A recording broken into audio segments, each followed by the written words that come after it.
Hamza aka, assalomu alaykum. Assalomu alaykum. Tabriklayman. Rahmat. UCX Plus GCB ni eng ilg'or texnikalarni xarid qildingiz. Shunday. Alloh barakasini bersin. Izoh berib o'tsangiz, bu GCB ni UCX Plus'ni nima uchun siz tanladingiz?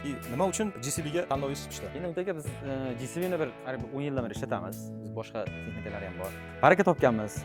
Zapchastlarida muammo yo'q, qimmat emas. Ishlash jarayonlari yaxshi, tez. Yana bular hozir 24 versiyasi chiqibdi. Ancha qulayroq ekan bu ishlashlari ham. Aqlli ancha. Shunday.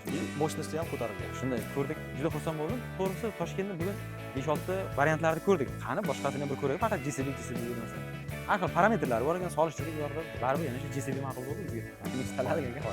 Aka, yana bitta savol bor.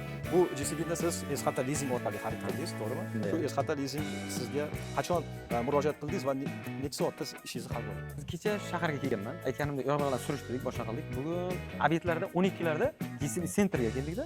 Buni ko'rdik. Esxata leasing Sarvar aka taklif berdi. Bordik, telefon qildik. Erda 2,5-3 soat vaqt ketdi o'shida. Mana shu Olib chiqib ketdim. kelishuvlar, rasmiylashtiruvlar hammasi bir uzoq bor 5 soat vaqtini oldi. Xuddi shunday.